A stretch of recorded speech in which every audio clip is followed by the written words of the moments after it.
وأصحابه الكرام وإلى روح مؤلفي هذا الكتاب ومشايخه ووالديه ومشايخنا ووالدينا من أمتي سيدنا محمد صلى الله عليه وسلم في مشارق الأرض ومغاربها شيء لله ولهم الفاتحة.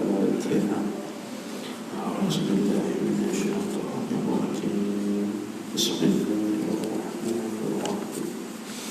الحمد لله رب العالمين الرحمن الرحيم مالك يوم الدين إياك نعبد وإياك نستعين اهدنا الصراط المستقيم صراط الذين أنعمت عليهم غير المغضوب عليهم ولا الضالين.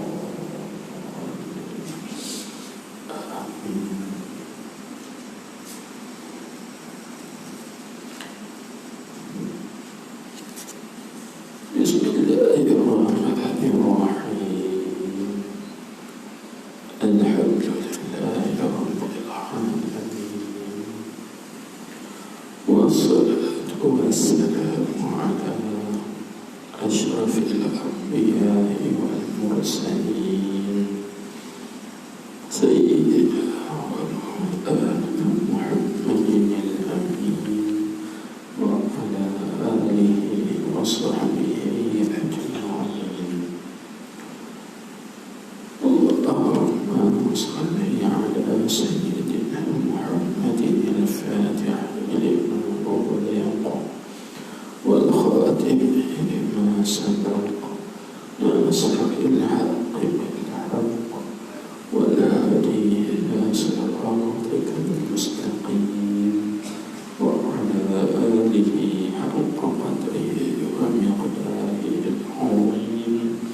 صلاة تفتح لنا بها أبواب الرضا والتيسير وتغلق بها عنا أبواب الشر والتعسير وتكون لنا بها وليا ونصيرا. أنت ولينا ومولانا فنعم المولى ونعم النصير. اللهم افتح لنا أبواب فضلك وانشر علينا خزائن رحمتك. اللهم افتح قلوبنا في طلب العلم وارزقنا الإخلاص فيه والعمل به والنشر به حتى يأتينا اليقين. اللهم افتح علينا فتوح العارفين وفقهنا في الدين وعلمنا التأويل برحمتك يا أرحم الراحمين وبجاه سيد الأنبياء والمرسلين. أما بعد، وقال المصنف حفظه الله تعالى ونفعنا بعلومه وبركاته وأسراره في الدارين آمين يا رب العالمين. بركة الشيخ رضي الله عنه. لا سكون للمتقي ولا حركة لمحب ولا عزم لعارف ولا وجود لمفقود.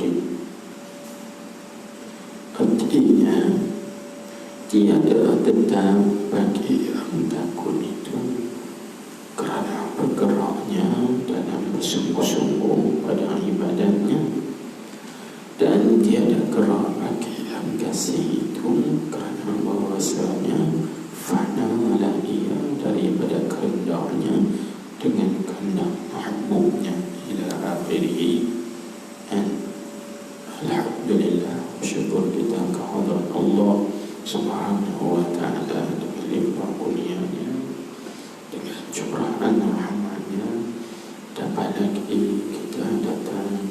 masjid, sembahyang berjamaah, terusnya i'tikaf di dalam masjid, dan juga duduk di dalam masjid dalam majlis ilmu, muzakarah, kan?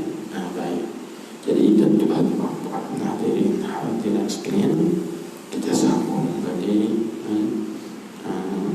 Hikam Ibnu Ruslan dalam kitab Faisul Irfan min Hikam Ibnu Ruslan, yaitu Syekh Ruslan Ad-Dimashqi radhiyallahu ta'ala anhu.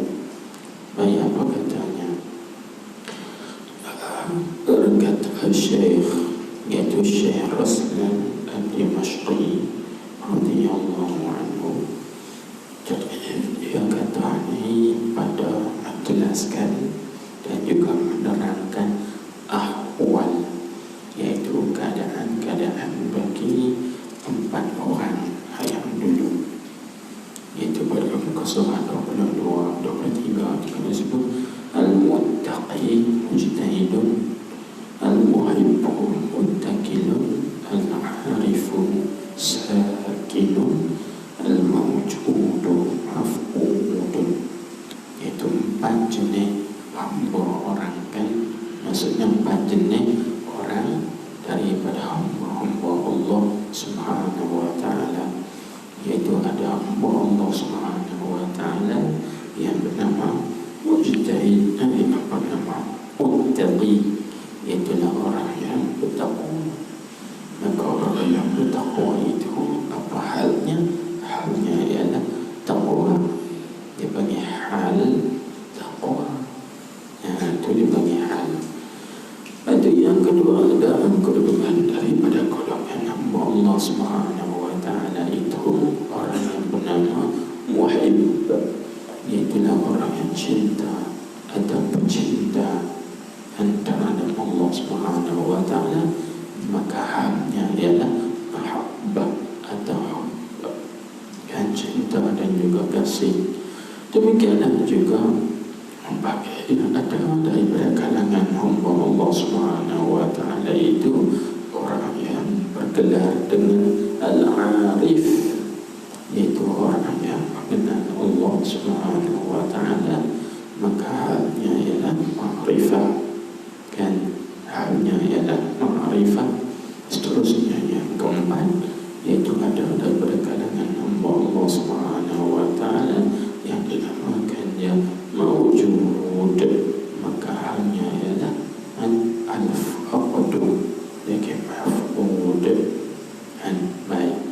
Jadi Syekh Ruslan Ad-Dimashqi radhiyallahu ta'ala anhu, dia nak menyatakan dan juga dia nak menjelaskan hal-hal daripada 4 jenis hamba ini. Lalu katanya, tengok, la sukuna limuttaqin wala harakata limuhibbin wala azma li'arifin wala wujuda limafqudin.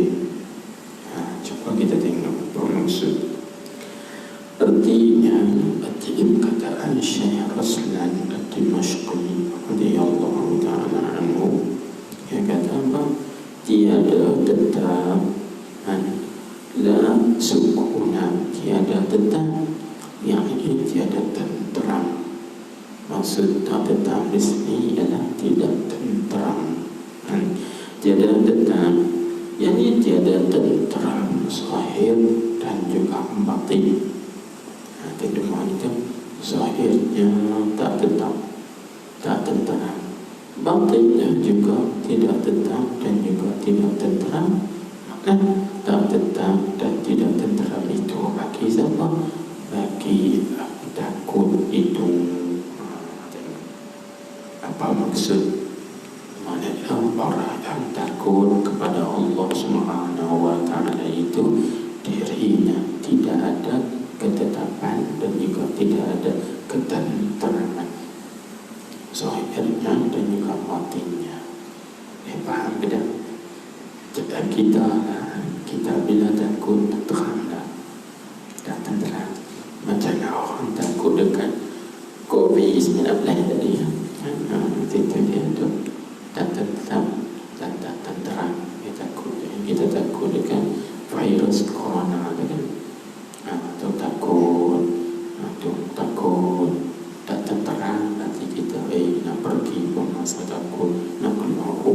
rasa takut, nak bercampur dengan orang ramai pun rasa takut, jadi tak tenteram.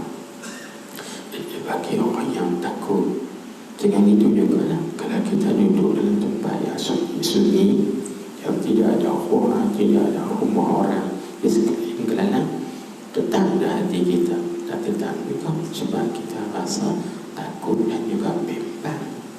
Maka demikianlah orang yang takut kepada Allah Subhanahu wa ta'ala, maka dirinya tak ada rasa tenteram. Dia senantiasa takut pada Tuhan. Faham? Itu perumpamaan, perbandingan. Jika kita dah takut dengan seseorang, takut dengan penyamun, takut dengan pencuri, takut dengan binatang buas, bila kita duduk pada satu tempat, contohnya kita duduk di tepi hutan atau duduk dalam hutan, kita rasa tenteram dah? Tak tenteram. Kenapa tenteram? Sebab kita ini orang yang takut. Dia orang yang takut, dia tak tetap dan tak tenteram zahir dan batinnya.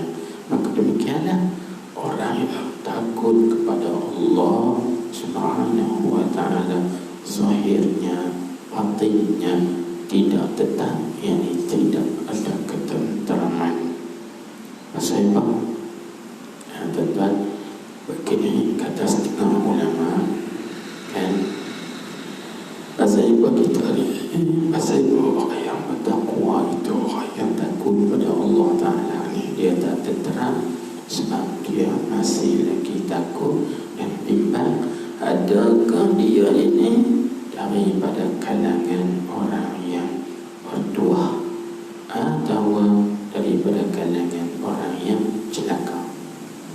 Maksudnya, akana minas su'ada atau minas syaqa, minal ashqiya. Adakah dia itu tergolong dalam golongan orang-orang yang bertuah, yang mati dalam iman, ataupun adakah dia itu tergolong dalam golongan orang-orang yang celaka, jadi mati dalam keadaan tidak baik, na'udzubillah min zalik. Kan? Pasal apa dia takut? Sebab dia tak tahu akhirat umurnya, kesudahan umurnya, dia tak tahu. Kan? Siapa yang tahu akhir umur dia, bagaimana keadaan? Tak ada orang yang tahu. Kita pun tak tahu kita nak mati di mana, pun kita tak tahu. Sebab itu dalam Al-Quran Allah Subhanahu wa ta'ala menyebut, wa ma tadri nafsun bi ayyi ardin tamut. Seorang itu tidak tahu di bumi manakah, di tanah manakah dia mati.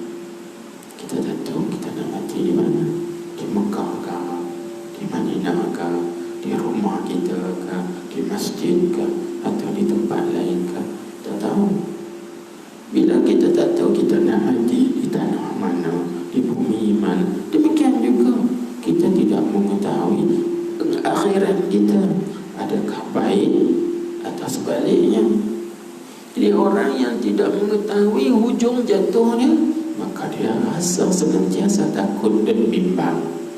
Aku takutlah nanti mati dalam keadaan tak baik, takutlah dan bimbanglah mati dalam keadaan tidak senonoh atau sebagainya. Sebab tu dia tak rasa tenteram. Dia senantiasa takut kepada Allah Subhanahu wa ta'ala. Maka dengan takut itulah dia senantiasa jaga-jaga dan beringat. Dia tak berani nak buat jahat. Takut waktu ketika buat jahat tu mati dalam keadaan begitu. Maka dia beringat dan dia berhati-hati, dia berjaga-jaga. Ialah ia sebab orang yang muttaqi, bagi orang yang bertakwa, orang yang takut kepada Allah Subhanahu wa ta'ala. Dia tak berani nak buat maksiat, tak berani nak melanggar dan nak melanggarkan perintah Allah Subhanahu wa ta'ala, menceroboh larangan-larangan Allah Subhanahu wa ta'ala. Kita berani.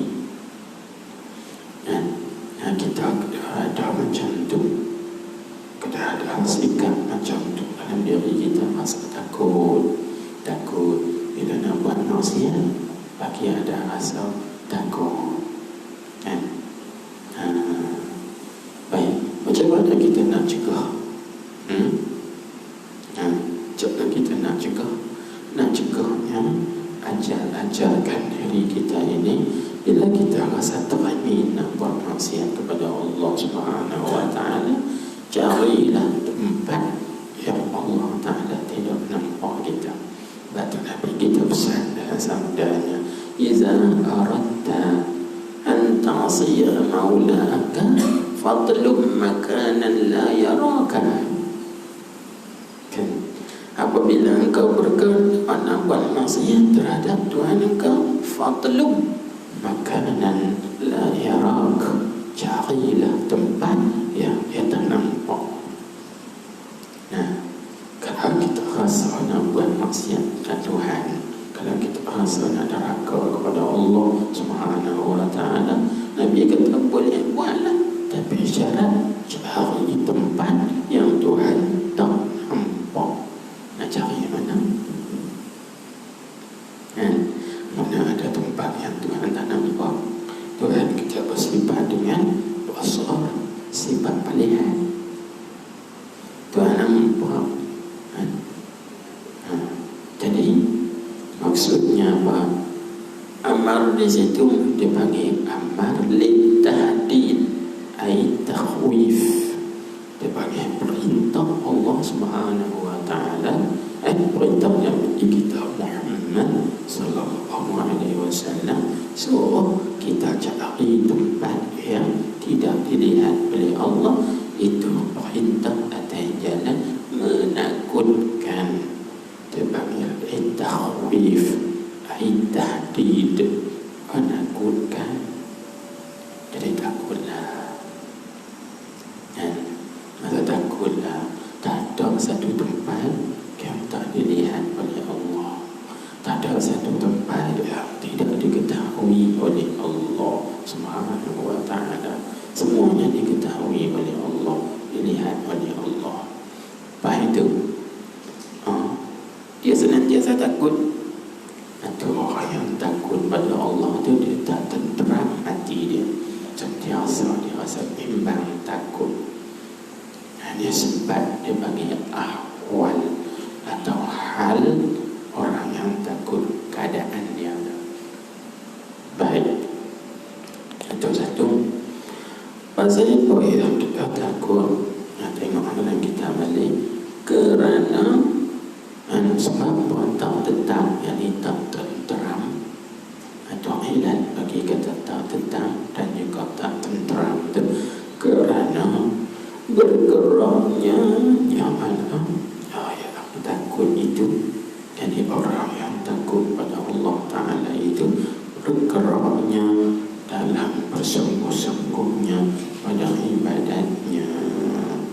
Tengok, karena bergeraknya di dalam bersungguh-sungguhnya dalam berbuat ibadatnya, jadi berbuat ibadat kepada Allah Subhanahu Wa Ta'ala.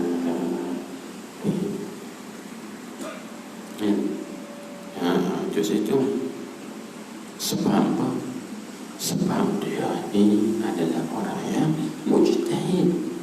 Kan kita baca dalam Al-Fatihah kan, al-muttaqi mujtahidun. Orang yang takut pada Allah Ta'ala itu adalah orang yang bersungguh-sungguh kan, dalam mengerja ibadat pada Allah. Tidak duduk dalam ibadat saja sebab dia nak mati dalam ibadat gitu. Kan? Dia tak mau buat maksiat sebab tu dia duduk tak tenteram. Dia tak tahu orang hidup tak diam, tak tenang kerana takut pada Allah. Jadi dia pun bersungguh-sungguhlah berbuat ibadat kepada Allah Subhanahu Wa Ta'ala. Dan dia beribadat pada Allah Ta'ala itu tidak lain tak bukan ialah kerana menjunjung perintah Allah. Itu kan. Hal ini dipanggil hal atau keadaan orang yang takut pada Allah Subhanahu Wa Ta'ala. Tengok kita ada masing-masing lah, nukok masing-masing, seluruh diri kita masing-masing ada kita duduk dalam hal itu.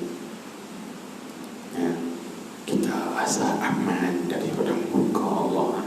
Itu kita, aku tak pada, aku orang haji. Jadi kita rasa aku tak pada sebab aku orang haji. Aku tak pada sebab aku ustaz. Aku tak pada, aku tu guru. Jadi adakah begitu? Tak.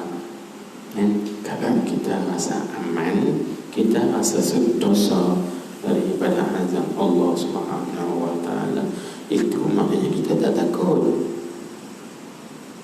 Kita tak takut. Orang yang takut dia tak rasa aman. Dia tak rasa tenteram. Bila dia tak rasa aman dan tak rasa tenteram, maka dia bersungguh-sungguh berbuat ibadat pada Allah Subhanahu wa taala. Dia tak bermain-main lagi dalam ibadat dia pada Allah Subhanahu wa taala. Gitu. Baik. Itu dipanggil hal taqwa bagi orang muttaqi, orang yang bertakwa, yang takut pada Allah Subhanahu wa taala. Baik, kita tengok yang berikutnya. Dan tiada gerak bagi yang kasih itu. Apa makna tiada gerak bagi yang kasih itu? Apa maksud? Kita kena buat catatan sedikit lah. Maksud tiada gerak itu maksudnya apa? Tiada daya lah. Maksudnya tiada daya, tiada ada pilihan, tiada daya, tiada ada pilihan bagi orang yang kasih itu. Dia tak ada kehendak lagi, tak ada kehendak, itu maksud. Pasal yang kata tidak ada daya, tidak ada pilihan, atau tidak ada kehendak bagi orang yang kasih, yang dikasih kepada Allah. Kita Quran balik bahasa mudah.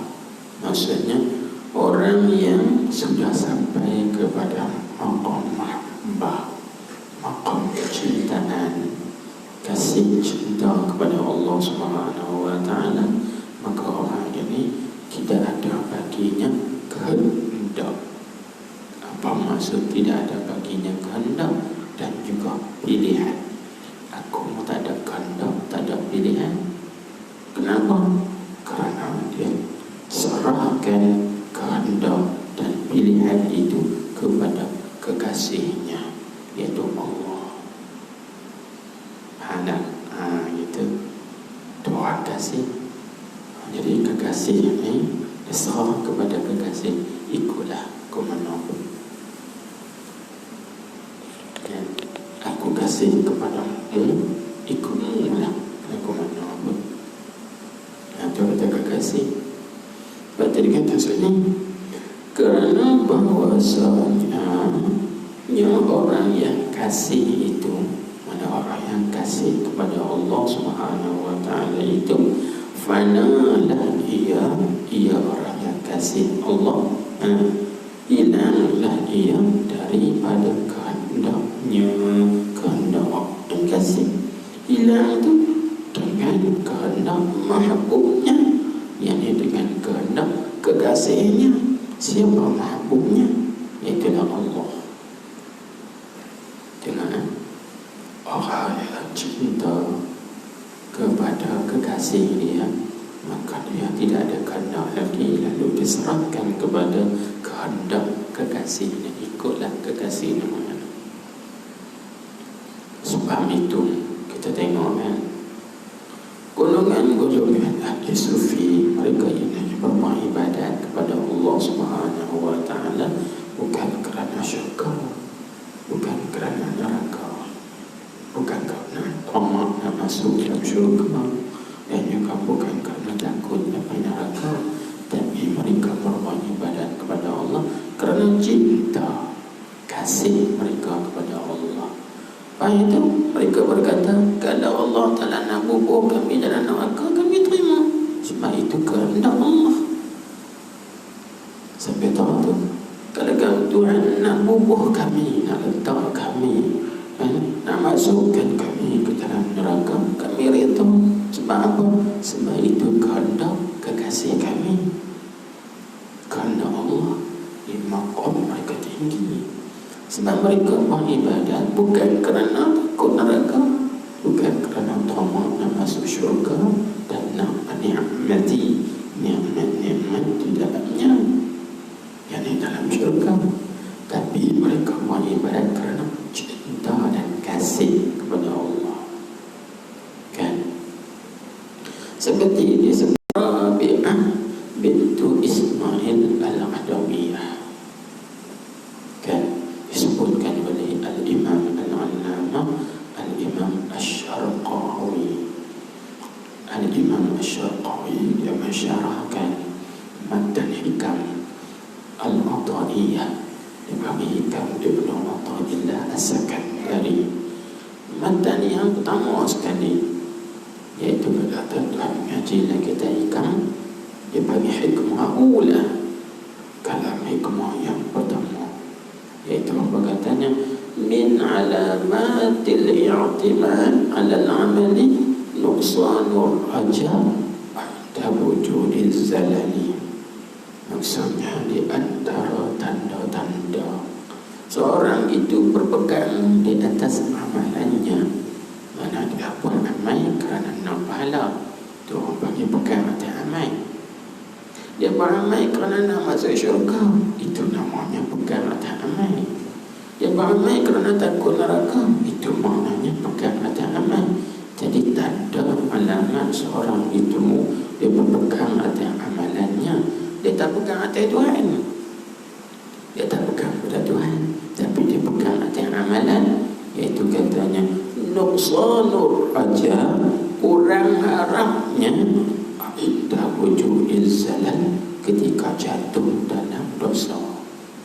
Bila dia jatuh dalam dosa, Allahku, Tuhan maaf, Tuhan amarahkan aku, gitu, seolah-olah. Sebab dia bukan pada amalan. Okay. Tapi apa maksud kata hikmah ni? Kata Al-Imam Al-Allamah Asy-Syarqawi, itu nak tarbiyah, nak didik seorang itu supaya naik lebih daripada itu. Apa? Jangan pegang pada amalan, tapi peganglah pada Allah Subhanahu wa ta'ala. Di sinilah Al-Imam Asy-Syarqawi yang menguraikan tahap ikhlas dalam amalan itu ada 3 tahap. Ada ikhlas muridin, ada ikhlas muhibbin, ada ikhlas arifin. 3 tahap. Maka ikhlas muridin seperti mana kita tadi, kita beramal kerana kita nak maqam, nak karamat, nak pahala, nak itu, nak ini. Itu ikhlas tahap muridin utama. Boleh ikhlas juga sebab dia beramal kerana Allah, tapi ada nak kandak-kandak yang lain. Itu.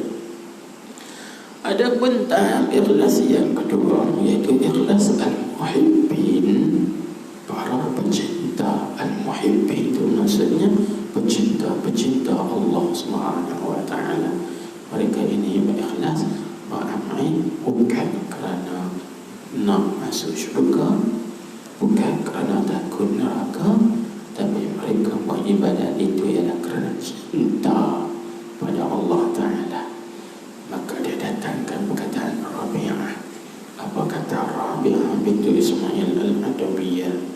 Katanya, ma'abattuka khawfan min narika wala ta'an fi jannatika, innama abattuka hubban laka wa syauqan ila liqa'ika. Maksudnya, bukanlah aku beribadat kepada engkau ya Allah kerana aku takut neraka engkau, dan bukan juga aku beribadat kepada engkau ya Allah kerana aku tamak kepada syurga engkau, tapi aku beribadat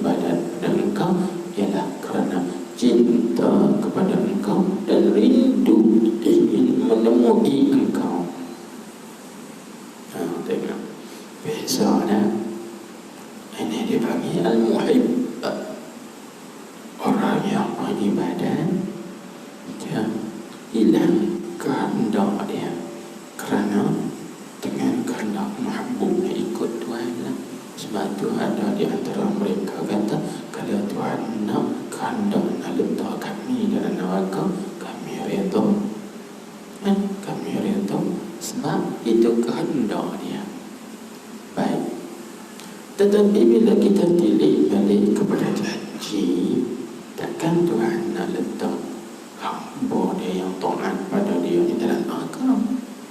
Itu tilik pada janji, maka janji Allah Ta'ala tidak menyalahi. Kan? Tuhan tak letak. Tapi kalau Tuhan nak letak harus daripada hukum akal, harus bagi Allah Ta'ala memasukkan neraka orang yang berbuat taat. Harus bagi Allah Ta'ala memasukkan ke dalam syurga orang yang berbuat maksiat. Harus. Itu pada hukum akal. Tapi pada hukum syarak, Tuhan tak mungkin janji. Kan? Tuhan janji siapa yang buat baik dibalas baik, siapa yang buat tak baik dibalas dengan tak baik. Itu tilik pada janji Allah Subhanahu wa ta'ala.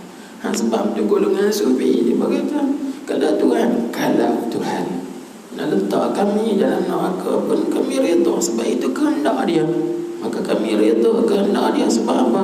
Kami cinta kepada dia. Maka ikut kehendak dia dan ikut kehendak kami. Nanti kita kena faham konsep ini kan. Itu mereka orang yang muhib, namanya orang yang cinta dan kasih kepada Allah, maka serahkan kepada kekasih mereka, ikut Tuhanlah. Ini maksud yang kata tiada gerak bagi kekasih itu, mana tiada kehendak bagi orang yang kasih kepada Allah Ta'ala itu. Tak ada kehendak kerana fana'nya ia daripada kehendaknya, fana dengan kehendak mahbubnya, iaitu kehendak kekasihnya. Siapa kekasihnya? Iaitulah Allah Subhanahu wa ta'ala. Baik. Kan? Baik. Itu dia panggil hal orang yang cinta, orang yang kasih cinta kepada Allah Subhanahu wa ta'ala. Hal mereka begitu. Baik, kita tengok lagi ayat yang ketiga. Bagaimana pula hal orang yang arif, orang yang ada ma'rifah di dalam hatinya. Tengok katanya, dan tiada azam. Apa mana tak ada azam? Mana tak ada cita-cita. Dia pun lagi tak ada cita-cita, tak ada angan-angan. Kalau ada cita-cita begitu, nak berangan hak Tuhan ni, kita hanya ada cita-cita ke depan, cita-cita aku nak buat rumah baru contohnya. Cita-cita kita ni nak beli tanah contohnya. Cita-cita kita ini adalah gila nak apa? Nak perluaskan kawasan rumah kita ke apa kan? Ada cita-cita yang panggil azam, cita-cita. Jadi orang arif ni, orang yang mengenal Allah Subhanahu wa ta'ala ini tidak ada azam. Habis dia punya apa? Diam, sakin. Dia punya diam. Diam maksud diam di bawah aturan Allah. Tengok Allah Ta'ala nak atur ke mana? Itu arif. Kan? Sebab itu Syekh Ibn Athaillah dengan kita hikamnya, dia bagi berbeza antara orang arif billah dengan al-jahil billah. Bila kita tanya begini, esok ada rancangan apa? Esok saya ada rancangan ini gitu gini, kita datang susun lebih. Satu lepas ini nak pergi sini, lepas ini nak pergi sini, lepas ini pergi sini. Itu kita. Tapi orang arif bila ditanya, esok bagaimana rancangan kita? Tengok Allah Ta'ala tahu ke mana. Begitu. Sebab kita tak tahu apa yang nak berlaku esok tu. Bukan tak esok ni, lepas kita mengaji ni, kita pun tak tahu ni apa yang kita nak buat ni, apa yang nak berlaku dengan kita ni, kita pun tak tahu. Tak mau esok kan. Ya, lepas kita belajar lagi, lepas kita sembahyang isya lagi, maka keluar masing-masing daripada masjid ni ke arah tuju masing-masing. Kita tahu dah apa yang nak berlaku, tak tahu. Lepas tu orang Arif kata, tengok Allah Ta'ala atur susun nak ke mana, lagu tu. Itu orang Arif. Mereka ni sakin orang yang diam di bawah aturan Allah. Nak tengok Tuhan atau nak ke mana, itu orang Arif. Tengok dia kata, dan tiada azam bagi yang arif itu. Jadi bagi orang yang mengenal Allah Subhanahu wa ta'ala itu tidak ada apa-apa azam. Kerana apa? Kerana bahawasanya orang yang arif itu tiada melihat ia orang yang arif tak melihat pada alam ini melainkan Allah Ta'ala. Dia tak nampak ada hal lain selain daripada Allah Subhanahu wa ta'ala. Dia bagi tak melihat tu, yakni tak melihat dengan mata hati. Tak kisilah faham pula kata tak melihat dengan mata kepala belum. Maksud tak melihat di sini, tak lihat dengan mata hati mereka. Tak tengok dah yang lain. Dalam mata hati mereka hanya nampak syuhud, memandang Allah Subhanahu wa ta'ala. Cuba tak nampak lain. Pasal apa mereka tak melihat? Ketika yang mereka lihat ialah Allah. Tengok, kerana Tuhan bagi kata tiada melihat, kerana bahawasanya telah fana lah ia orang yang arif tu daripada wujudnya, wujud orang yang arif. Dia tak nampak lagi diri dia dan iradatnya, yakni kehendaknya kehendak orang arif. Fana dengan wujud Allah Ta'ala dan iradatnya iradat Allah. Dia tak nampak ada kewujudan dia, dan juga dia tak nampak ada kehendak atau ketentuan dirinya. Tapi yang dia nampak wujud Allah dan juga kehendak, yakni ketentuan Allah Subhanahu wa ta'ala. Sebab itulah Al-Imam Abul Hasan Asy-Syadzili radhiyallahu ta'ala anhu berkata, man dubbira la yudabbir. Orang yang sudah ditadbir, maknanya orang yang sudah diatur dah. Kita ni masuk dalam orang yang sudah diatur dah. Tuhan dah atur dah. Azali hidup lagi, Tuhan dah tentu dah, tetap dah kita ni di azali lagi. La yudabbir, maka dia tidak perlu tadbir lagi, tak perlu atur lagi dah. Itu tilik pada hakikat. Nak atur apa lagi, Tuhan dah atur dah. Kalau kita atur kita juga, itu kita panggil rancangan. Kalau jadi seperti mana yang kita atur, itu kebetulan dengan apa yang telah diaturkan oleh Allah Subhanahu wa ta'ala. Kalau tak jadi seperti mana yang kita inginkan, itu tanda tak kebetulan dengan apa yang diaturkan oleh Allah Subhanahu wa ta'ala. Tapi hakikatnya betulan juga, sebab Tuhan tak ikut aturan kita dan kehendak kita. Dia ikut aturan dia dan juga kehendak dia. Jadi hal berlaku yang tidak seperti kita nak, itu adalah diaturkan oleh Allah Subhanahu wa ta'ala. begitu juga yang berlaku seperti mana yang kita nak, itu juga kebetulan dengan apa yang sudah diaturkan oleh Allah Subhanahu wa ta'ala. Atau yang kita tabib kataan itu kita yang mampu merancang Allah Ta'ala berantungkan.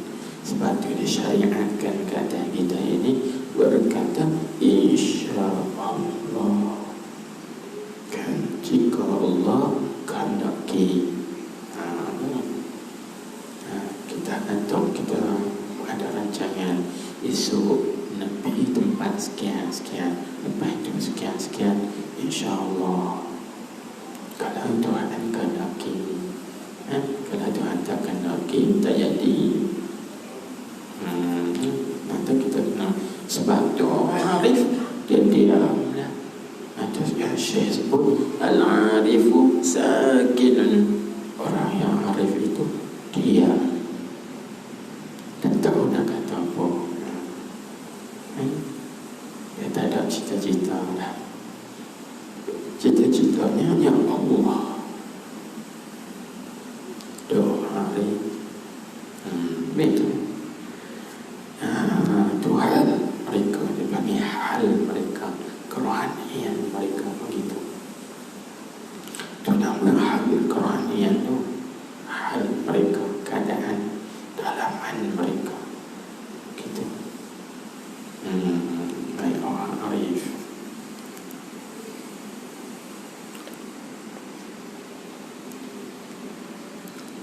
Baik, maka kita tengok lagi.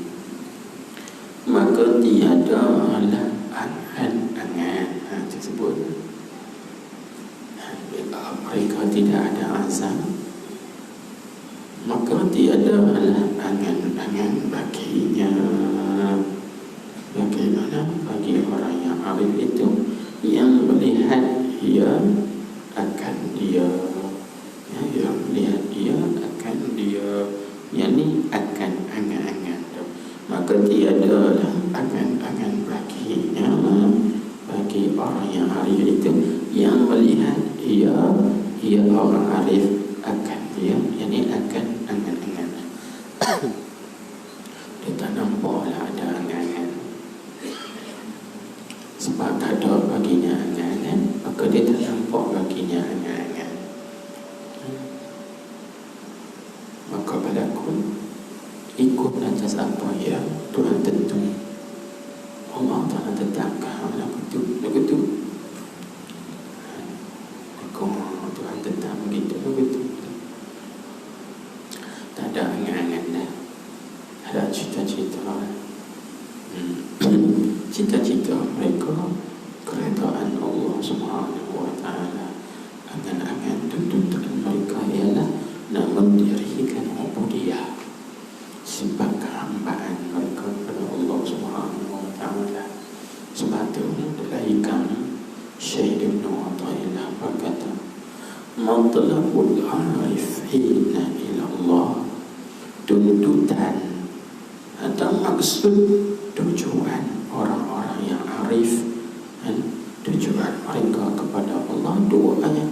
Yang pertama iaitu al-qiyam bi huquqir rububiyah, dan yang kedua as-sidqu fil ubudiyah, iaitu mereka nak melaksanakan hak-hak ketuhanan dan juga mereka benar di dalam sifat kehambaan.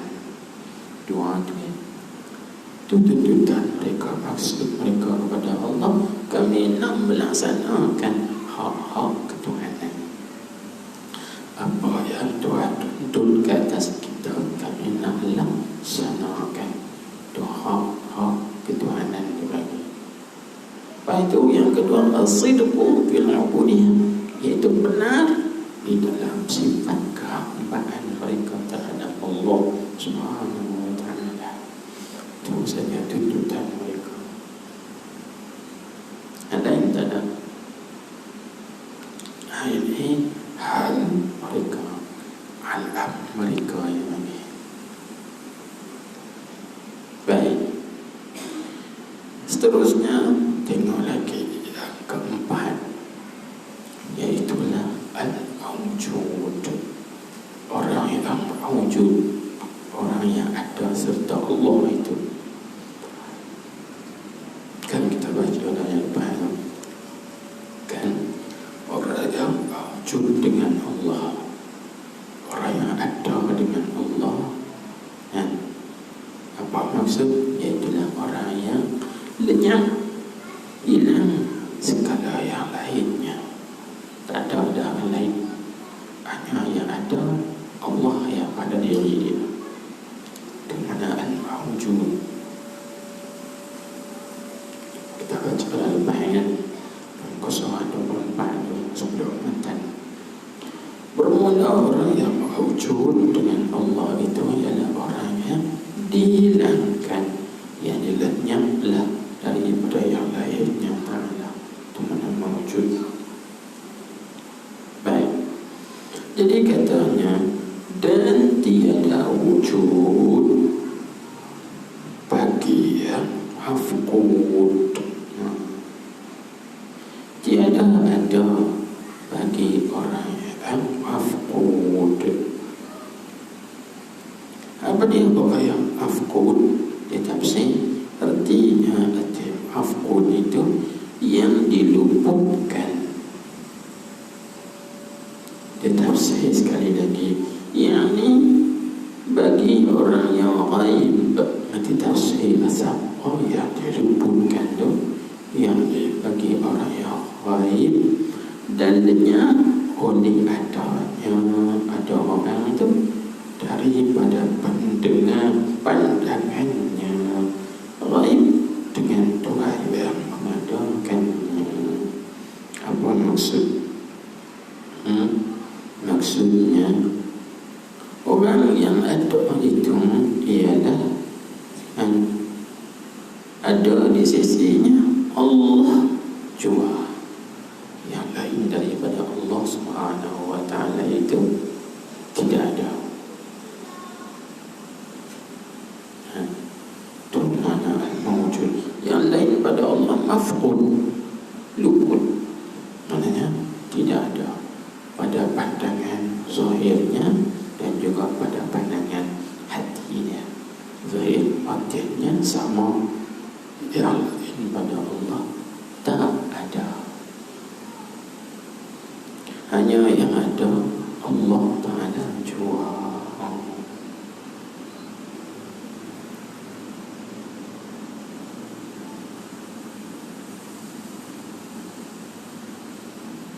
Nampak dah tuan-tuan? Nampak misal macam mana?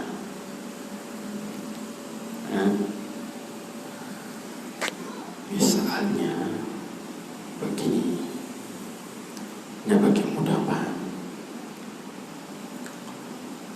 Ada satu orang cerita kat saya, dia jemput oleh RTM untuk buat ceramah lah. Maka orang dalam RTM tu dia kata nak ceramah apa? Dalam konti, sampai konti ya. Dalam konti tu bukan ada apa-apa, yang ada curah-hebah ya, kan? Yang ada curah-hebah. Tapi curah-hebah tu dia kata apa? Dia kata, Ustaz kena bayangkan di hadapan Ustaz tu ratusan ribuan orang. Faham tak? Bayangkan, walhal di depan tu bukan ada pun, cuma bayangkan yang tu di depan kita tu panggil apa? Ratusan orang dengar, ribuan orang dengar, atau puluhan ribu orang dengar. Bayangkan. Jadi bila kita bayangkan tu, nak semangatlah nak ceramah kan. Itu mana apa? Dia mewujudkan benda yang tak wujud. Baik. Ada satu orang pula, dia ni jenis gugup, jenis takut nak cakap di hadapan orang ramai, kan? Di hadapan orang ramai, orang panggil dia bercakap, yang ada di depan dia tu kita kata puluhan ribu orang, dan juga yang duduk di depan tu semua orang hebat-hebat, sok-sok belakang. Nak suruh dia bercakap, dia kata dia tak berani nak cakap. Maka orang sebutkan dia, bayangkan di depan orang tu tak ada hang seorang yang ada. Faham tak? Ini macam tu lah. Perasaan dirinya, dia menganggap dia dengan Allah yang lain pada Allah. Tak ada. Ini maf'ul bagi. Dan pada bayangan dia, pada ingatan atau pada pandangan mata hatinya, dia kata di depanku ni tak ada, yang ada aku seorang. Itu satu contoh. Contoh yang lain pula, kita buat contoh seperti kita kata gini,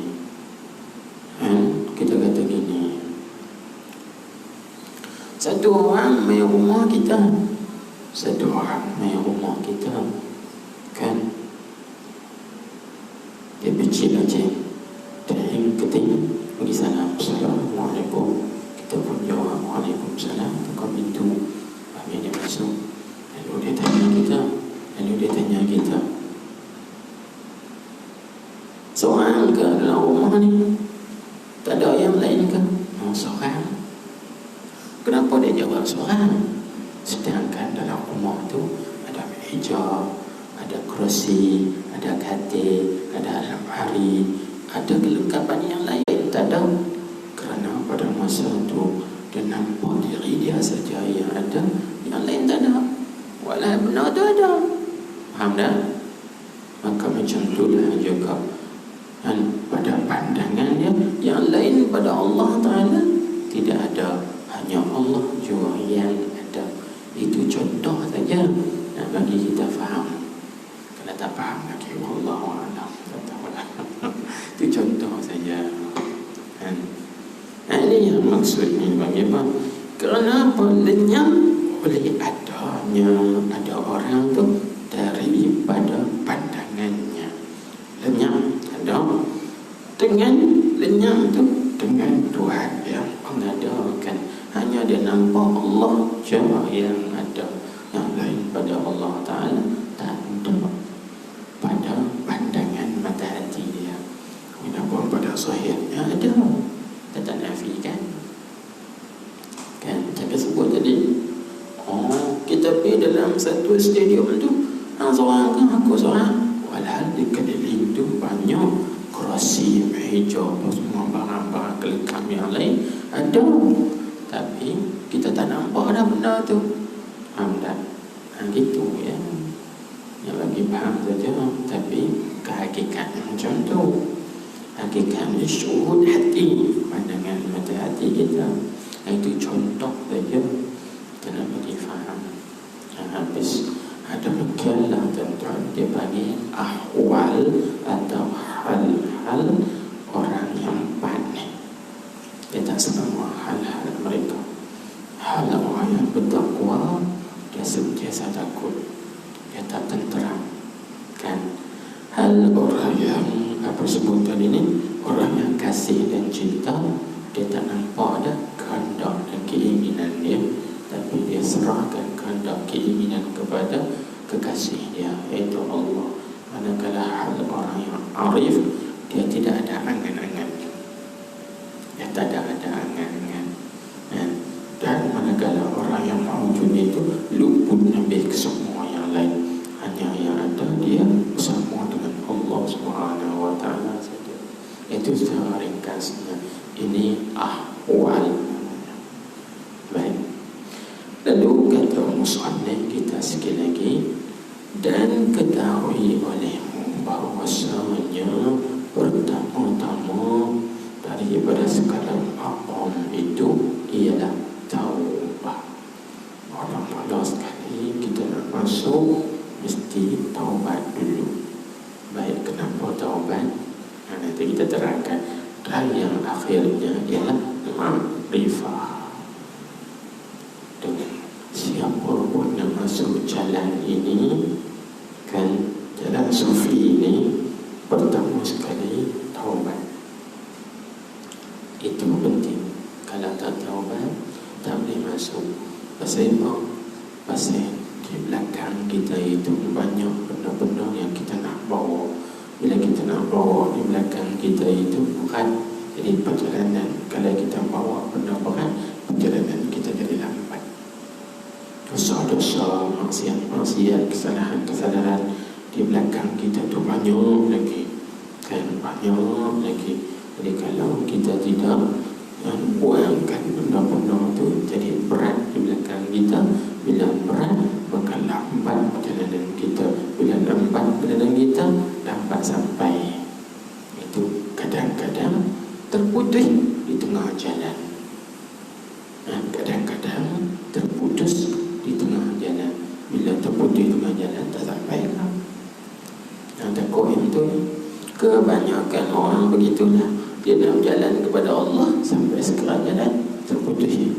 Pasal di belakang dia bawa banyak sangat dosa-dosa maksiat, maka tak sampai dia. Tak sampai dia. Nanti kita baca sekali lagi. Dan ketahui oleh dulu Allah subhanahu wa ta'ala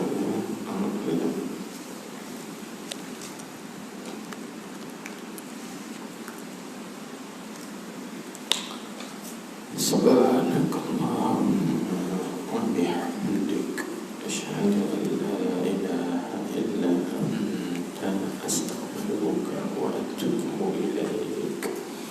Amin. Tasbihah wa salatu nafsi wa fadhilu innahu la yaghfiru dhunuba illa anta. Allahumma salli ala sayyidina Muhammadin nabil ummi wa Bismillahirrahmanirrahim. Alhamdulillahi rabbil alamin. Wa sallallahu wasallam ala Allahumma aftar ala ilahika malakan wa yashra' alayna rahmataka ya arhamar rahimin. Allahumma hadina wa saddidna Allahumma ja'al jama'ana sajjana mashkura wa tafarraqna min ba'dihi tafarruqan ma'suma ma'rufura. Rabbana atina fid dunya hasanah wa fil akhirati hasanah wa qina adzaban nar. Wa sallallahu wa sallam alaihi walhamdulillahi rabbil alamin.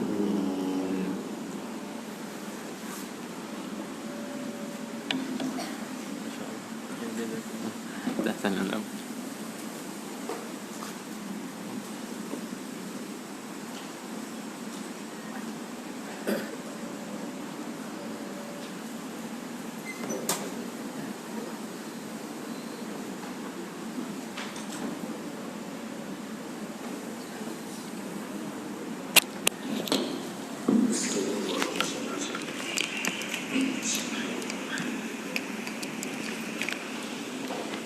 Allahu